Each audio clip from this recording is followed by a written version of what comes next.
Hello, everyone. Today is actually Friday the 13th, and it's in October, which is significant in some of the origins of Friday the 13th and why it's seen globally, or is it, as a bad omen. So I want to talk to you a little bit about the history of Friday the 13th and then the negative aspects of the number 13. So people who have a phobia of the number 13, there's actually a name for it.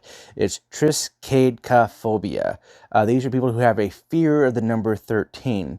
Now, throughout history, there have been scenes where the 13th of something has been bad.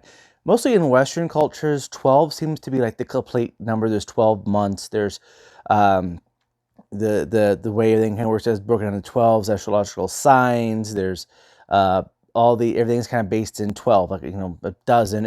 Everything kind of fits within with the number 12. The 13 seems to be an additional. It's incomplete. It's a remainder, and so you look at historically, biblically, Judas was the 13th guest on a Holy Thursday, which is when Jesus was having dinner, the Last Supper. And then you also look at Norse mythology with Loki. A lot of you that are familiar with the Marvel movies know that Loki, being the god of mischief, he was the 13th person to show up, and he actually tricked another one of the gods into killing his brother, the other god's brother, and set the world in darkness. So there's a feeling of the 13th being, and it's also the Babylonians, when their laws, they actually skipped the number 13, but it's believed kind of that this was just a clerical error. Now, as far as Friday is concerned, we got to look at the roots of Friday. Now, the roots of the English word Friday and the German word Freitag actually are rooted into pagan mythology with Freya and Frigga. These are two goddesses that were actually significant with fertilization, feminism, a powerful feminine entity of a god that was about, you know, uh, everything you would imagine to do with fertility, with strength. In fact, the menstrual cycle is actually part of a power strength for the women in these pagan eras. And the statues, it showed them pregnant, again, a sign of fertility, and the menstrual cycle is what kind of actually worked into this. So, but that's where the Central European and Northern European Freitag and then English Friday actually comes from. Now, there are some bad things that have happened on Friday. So, like, Jesus was killed on Good Friday. There's been other significant things that Friday was seen as being like a bad day in a good chunk of Central European cultures. But really, the Friday the 13th wasn't a negative thing or a superstitious day until like the early 19th century.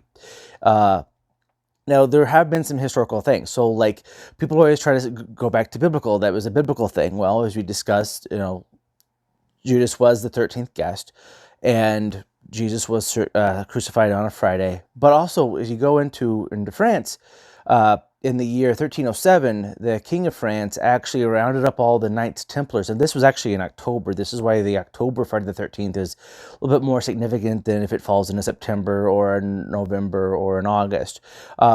He actually rounded them all up and eventually had them all executed. Now, this was the rounding up was actually on Friday the 13th in 1307.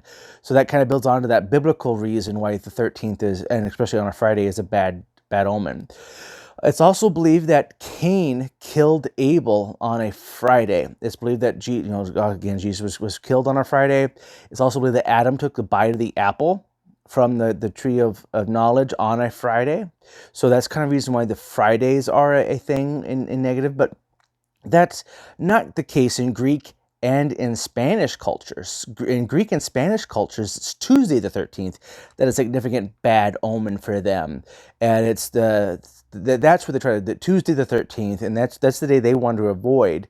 Oddly enough, that you go to Italy, where the Roman Empire is actually seen as being the greatest, one of its greatest attributes to modern culture is the spread of Christianity, because it spread from Rome. But for them, their bad omen is not the 13th, it's Friday the 17th. In fact, cultural movies from America that show the 13th being the bad day, they move it over to the 17th when they do the Italian translations and the plots.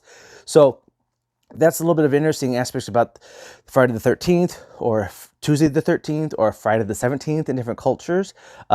Again, bringing Friday the 13th, I want to make this quick video. It's kind of interesting facts and you know, trivia of, you know, our culture, and it is associated with Halloween, especially in October. So throwing on the Halloween garb, but let me know what you think. Do you have any interesting superstitions involving the Friday the 13th? I know a lot of people, like Taylor Swift, actually loves the number 13. All the good things in her life actually happened on Friday the 13th. She turned 13 on Friday the 13th. I mean, a really interesting story with Taylor Swift and the 13th. She used to actually have it on the number on her hand where she would go and perform. So it seems like it's not a negative omen for absolutely everybody. So this is interesting. Thanks. Please let me know what you think. Like and subscribe this video. Share the video. Hope everyone's doing well. Hope everyone's gearing up for Halloween. I know I'm excited. It's my favorite holiday of the year, pretty much. So thank you for this. I'll see everyone next time. Peace out.